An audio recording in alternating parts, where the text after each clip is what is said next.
JayandDreshow. I'm your host Dre, And I'm your boy Jay.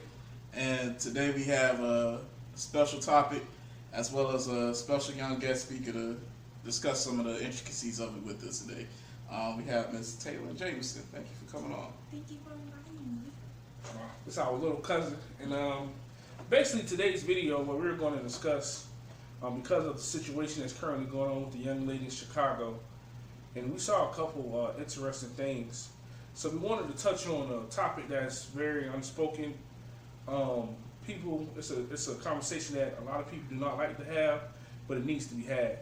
And that's rape culture and child molestation in America and the silent crisis that's currently going on. So I'm going to start with this question. It's a stat, Dre, that I read that said that about 1 in 6 men in America are molested as a child, and about 1 in 4 women in America are molested as a child. What do you think is contributing to those numbers? For one, I think it's a lot of silence. And well, let me back up first. This is one of our user submitted topics, and I honestly have to say thank you to the people that submitted it, because this is a topic that I've been researching all week long, and I didn't know was as prevalent as it was. So it's something that enlightened me, and I'm still being enlightened. But in terms of the things that I've read and in looking into it to prepare for this video, it seems like there's so much stigma and silence around it, to the point where nobody knows what's going on. Because nobody knows what's going on, it's allowing those that are perpetrating it to perpetuate it. Okay, so I'm going to pose this question to Ms. Jamison. So first of all, tell the people how old you are. I'm currently 15. I'll be 16 in December. So before the video started, I asked her, I said, do you have any friends that you know that were molested as a child? And she said, yes, she does. And I have a friend that as well that was molested as a child. Actually, he was a guy, fellow law enforcement officer. And so what I want to ask you is, as a young lady, was that something growing up, let's say when you were 9 to 10, that you were cognitive of, that you knew about, that your parents made you aware of? Or did it take you reaching pre-adulthood to realize the seriousness or the risk we pose when it comes to child molestation? I can definitely say it was never a fear of mine. I didn't have to worry about it. I didn't really know how severe it was until I got into older age, like 13 and 14. But because of the type of family I'm in, you really don't see that, you don't hear about it. But I was aware of it as I got older. So. But all of us are kin, and she said because of the family we're in. But a lot of times that actually doesn't mean that it's not happening. Especially, it's an American problem, but especially in the black community, it's definitely a problem, because when you look at the sociological aspects that's been placed in our community, we've been taught to be tight-knit, all is one for all. For example, that's why you have people like O.J. Simpson, who really, and most people start with guilty of murder, but the black community in vast majority supported him, because at the end of the day, a lot of people in our ethnic group feel like it's us against the world. And it's even more so with family. So a large problem when it comes to child molestation amongst black Americans is that parents know about it, they might find out about it, but it goes unreported because the family structure is so tight-knit that nobody wants to basically separate it and break it up. Matter of fact, for example, my favorite show, How to Get Away with Murder, by Ola Davis's character. She was molested by her uncle. And her mother on the show knew. And later on in the season, once again, this is a fictional story, she actually set the house on fire while her brother was drunk on the couch, killing them. But a big part of Viola Davis's character and the way that she acted, why she acted, was because she felt that even though her mother knew, she never did anything about it. And even though that's a fictional topic, it happens today more than anybody really wants to admit or realize. How you feel about that, Dre? I agree with the sentiment, but I disagree with the reasoning. I think this is one of those things that there's so much stigma attached to it. And I think it's not a black thing in that if somebody's raped, I've seen so many studies where they're actually trying to estimate the actual number of rapes for men and women because so much of it goes unreported and underreported that it's really, honestly, from the numbers I've seen, I've read about 15, 16 articles. It's like a shot in the dark in some cases with certain demographics. But one thing that all the victims have in common is that one, they feel if they're a woman, they feel that if they come forward, they're gonna be shamed, they're gonna be marginalized, they aren't gonna be believed anyway. Their cases are gonna be given its due diligence. Another thing, that's why the guidelines for campus rape being rolled back by Betsy DeVos was such a big deal. It's because those campus rapes were happening under the Obama administration, and basically all those guidelines said was you have to have somebody on campus in charge of making sure that these complaints are given due process. And that's why a lot of people are so upset at those regulations being rolled back. And I really feel like, and on the other hand, for men as well, for men, I think it's a way worse case because I can speak for myself on this, and I'm sure it's very similar to you. Like, we're raised that, for one, for a man to be raped is unthinkable in a sense. And if it were to happen, I honestly know a lot of guys wouldn't say anything because, one, they would be too shamed. There's the stigma that a man can't get raped in a sense, or if he does, it's not really because he's coerced into it, like if it's a woman on a man, and so many other things. Like, the only real situation where I can say where we as men really believe in rape is in prison. That's a great topic. That's a great point, man. And I'm gonna come back to you, Dre, about Betsy DeVos, but I'm gonna piggyback to Taelyn. So I know you can't say so much, but as far as your friend who you know that was molested as a child, do you think there were any psychological effects? And once again, you're still young, and sometimes those things take time to develop. Actually, around 18 to 20s, when most people the chemical balance in their brain. But that's another topic. But what I want to ask you is, are there anything that she said to you, or if it's a female, is there anything that she has said to you or that you have noticed that you think that situation affects her to this day? One thing I can say is when dealing with a situation like that, it can cause a person to have a positive change or a negative change. And thankfully her change was positive. She used it as motivation to want to do better in school and become something of herself. She doesn't waste time talking to guys now because I know she still fears the fact of something like that happening to her, but during her schooling and how she lives, she motivates herself to want to do better and become something, so people won't look at it as, oh, well, she's just another case. And she has spoken to me about it, and you can tell it pains her even when she talks about it. It's still going to have that effect. I don't care who it happens to, it's still going to have that effect, and I know it plays back in her mind. So when dealing with things like that, they're always going to remember it. And like I said, it'll have a positive effect or it has a negative effect. And actually a female who I spoke with in high school, right? She was, I would say, raped by her stepfather. I was a close family member. I never got the whole story, but I think she was maybe like 12, 13. And basically what she told me was that it affected her to the point where it was hard for her to be in a relationship. And also, upon reaching college, she felt that it made her more promiscuous in a sense, which is, so I'm not a psychologist, but I'm pretty sure there's a lot going on with that. And actually, today she currently is she likes girls now. So like you said, I haven't kept up with her, but that situation, man, I can tell that 5-10 minutes of pure terror, I know for certain has affected this young lady from that day and probably to the day that she dies. Now, Jerry, I want to come back to you. Now, you said Betsy DeVos, right? Betsy DeVos is a woman. Yeah.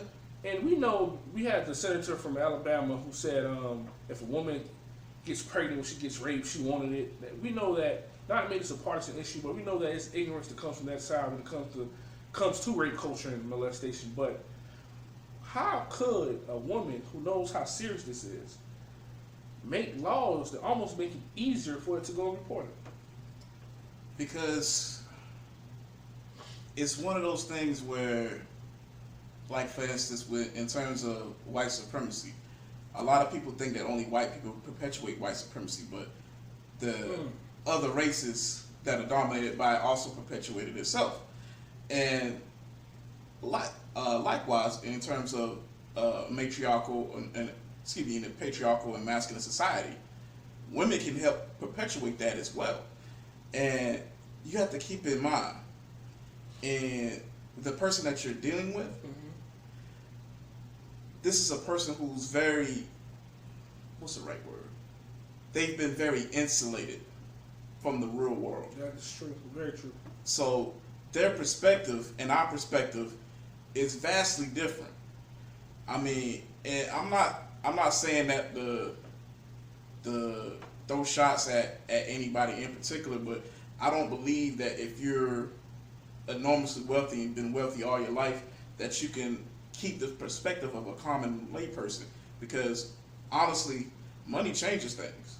You know, I would think it'd be very hard pressed for someone like Betsy DeVos's child to be raped and not be believed and not get justice. The same way that if, God forbid, our neighbor down the street's child had the same situation happen. So I think that's really more of what's behind it.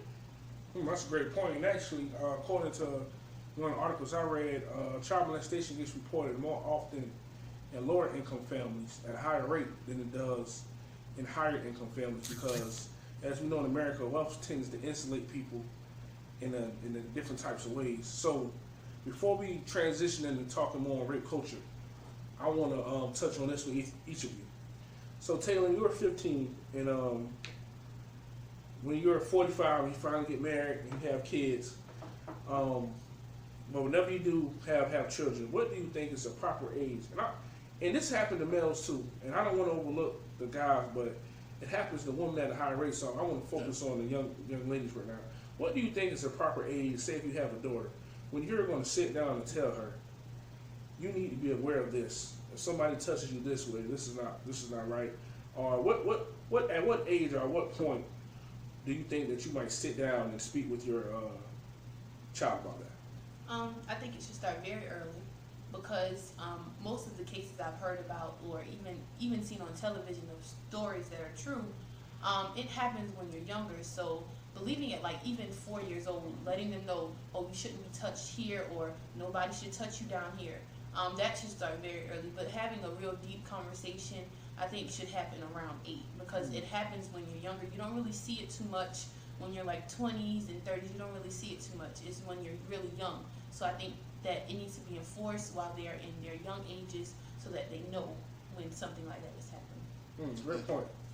And I would concur wholeheartedly with it. I don't know if anybody remembers the Penn State scandal, but the way a lot of these things start, it starts with inappropriate. It doesn't get to the point where they're having sex with the child overnight. Like, it starts with a touch. It starts with undressing. It starts with lesser acts, and it graduates. And it's a scale of gradualism that escalates to a certain point of whatever sexual conduct that they have. So I completely agree. Like, the younger the better. And I think, and before I transition to rape culture, I think as far as child molestation, man, it's an issue that working in the prison system, the laws have became more strict as far as the amount of time people are being sentenced to. And I feel that we're getting away from it being a taboo subject. one of my favorite shows on Oprah's own channel is Greenleaf. And the premise, the show basically starts off with the main character's sister committing suicide. And basically, the deacon, her father's the pastor, and his basically his armor bearer, his deacon, is the one who actually raped their sister. But the father and the mother never believed him. So it shows on TV that's really starting to address this issue because it's an issue that needs to be addressed. And before I leave, I just remember growing up, even around family, our mother would tell us, don't shut the door. I was like, what? I mean, what you mean? But now that I'm older, man, it takes but a short second for a decision to get made that'll affect a young man or a young woman for the rest of their life. Now, we're going to transition to rape culture. So, shout out to Erica. That's my wife's LS, man, up in Greenville. And even though the situation with the young lady in Chicago, we're still getting the details, the initial idea was that it was guys in the room raping her, right? And somebody said something to the effect of, man, her homegirls didn't have her back. And Erica, and I'm not quoting her verbatim, but she said something like this: rape culture is when a girl's getting raped and people only focus on what the woman should have done and not the actual man who are raping. How do you feel about that? It's broader than that. I mean, rape culture in and of itself. Now, granted, I'm like I said, this is something that I just recently became enlightened to this week, so I don't know all the nuances of things and intricacies of it. But from my understanding of it, I mean, rape culture as a whole is simply anything in culture, in the culture itself, that enables and allows for the occurrence of rape and for the perpetuation of it and the derision of its victims. So, Taelyn, let me ask you this. They had a situation, I'm not sure if you're aware of it, I think it was last year, when a guy from Stanford, a girl was drunk, he raped her. I don't think he got time. Did he get time? No, yeah, because the judge said that he was not suitable for prison. He got like maybe a year probation. Do you think that sentences like that, that's so lenient when it comes to males raping females, do you think it makes it almost easier for another guy to say, I'm going to do the same thing? It does, because without the punishment and people having to, well, guys or the woman who committed the crime, with them being off so easy, it's like it's just an easier path for someone else to do it. And I also think it makes it so much harder, going back to what you said about how girls, that they don't report it because they won't be believed. Because you have so many people coming in and just doing it falsely, accusing men of doing, women or men doing it, it makes it so much harder for people who it really does have to report it, because they believe that they won't be believed. So like going back to what you said, it makes it so much easier because they're not being hard on the people that actually do this. So the people that are watching it, they're like, oh, well, I can go ahead and do it too. So I think they really need to be strict about it and make sure they go through every case like very strictly and make sure they're doing the right thing. And a great thing you said, she said a great point. And I'm sorry, I'm going to pass it back to Dre, but a great thing she said, my cousin, right? We was talking about racism, right? And I said, man, it's a lot of people that's not African American. You would think they get it, and they don't get it. He was like, nah, man, it's the same thing with, well, I think the word's misogyny, but I might be off. But basically, he said, he was in a meeting, and he's a professor, and the president of the university said, yeah, Mr. blah, blah, blah, you would make a great dean because you're handsome, you're a man, you're tall, this, and so forth. And it was a woman in the room, which in itself is the gender discrimination. So what I'm getting at is, in the case with the Stanford student, it was a male judge. So I feel like a lot of times, man, we don't have a proper viewpoint when it comes to our ladies in our country getting raped. And that's why not all people, but some people have received such lenient sentences. Do you think that might be a cause? Well, let me ask you this. There's, I want to say, 535 elected representatives and senators. how many of them are women?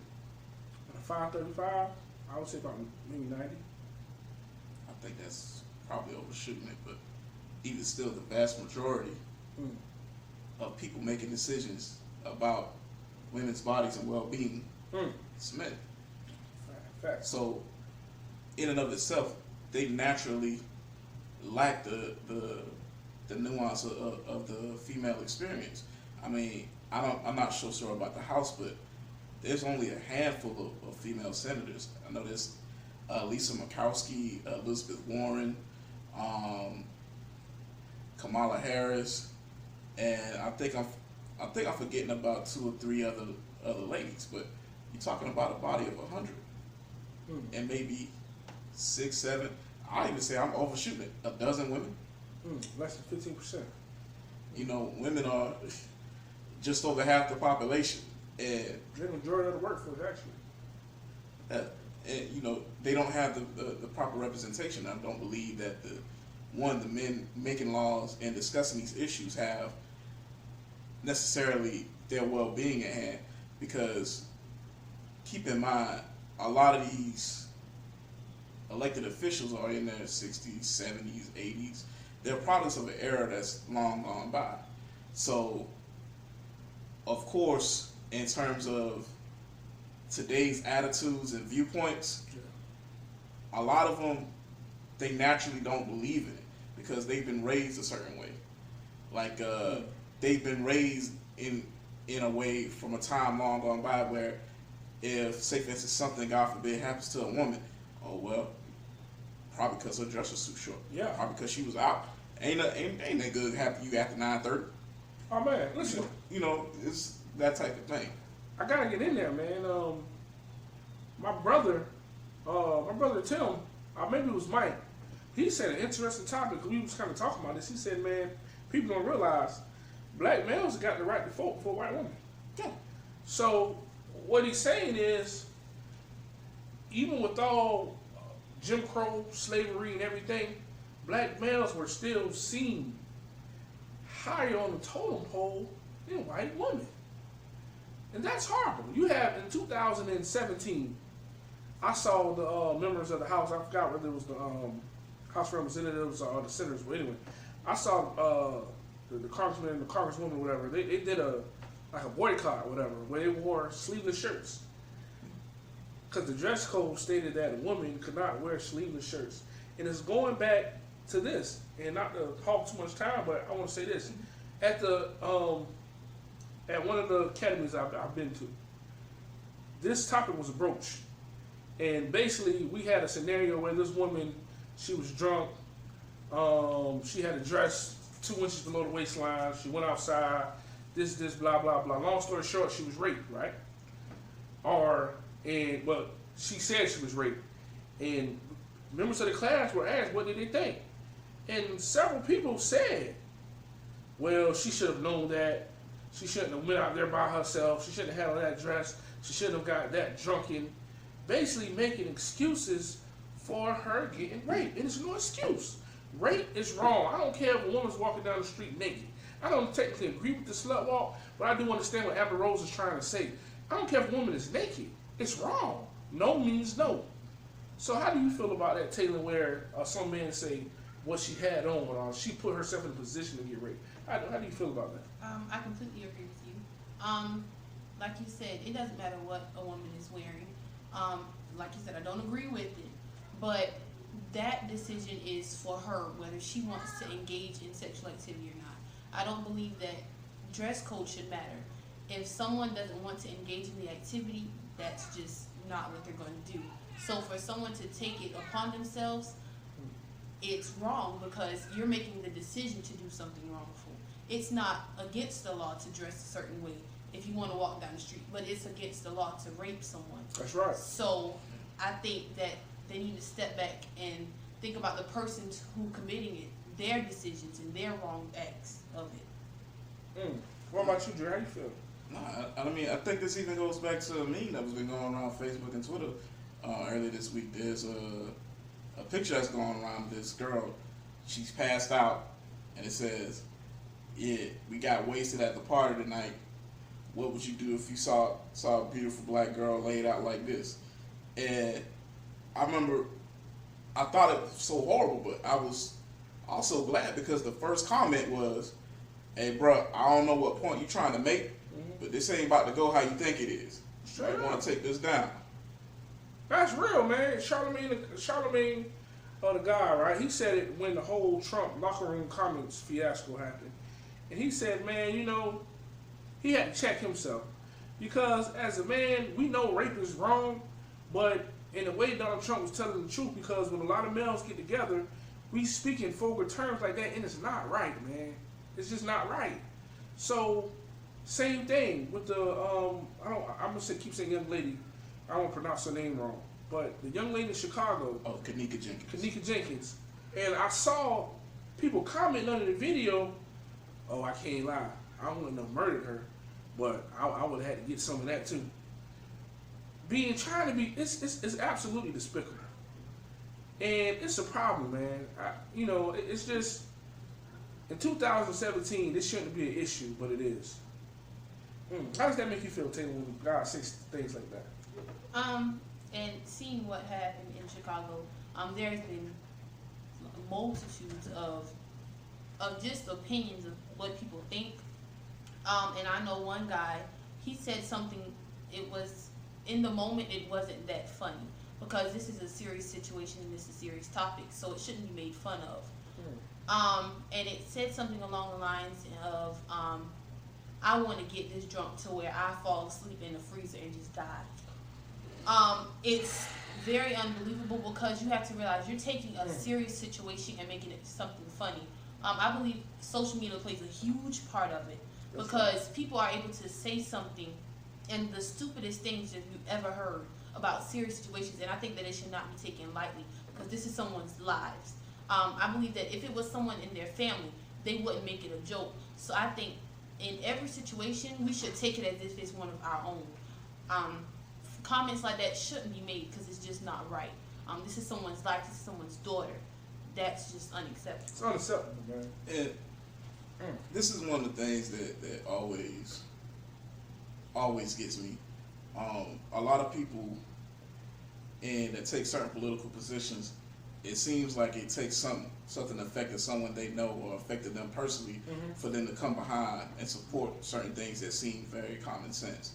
And the only thing I have to say to that is if you can't imagine the horror of a family member or someone, a good friend going through something like that, then I think you really have to examine yourself as a human being. Because I really think it's a travesty that so many people can't seem to empathize. Not saying that every time somebody's accused that necessarily means that the accused is guilty or anything like that. But if you can't empathize at all with people going through traumatic experiences, then I really think you as a person have to examine yourself. You have to, man. You have to. And I'm going to wrap it up now. I want everybody to give me a short soliloquy just on the entire subject. And I'm going to start with Sister Taelyn. Just kind of your final thoughts and assessments on this topic of rape culture and child molestation. And I want to thank you guys for bringing this topic because it is very serious and it needs to be aware of by everyone. It's anything like this going on, even if you know someone, it's good to talk to them because the more you talk about it, it's very helpful. Keeping it all inside is not good at all. Like I said, it has a positive effect and a negative effect. Push people to do good things, and even if you hear something about it, encourage them because it's something that is happening all over the world.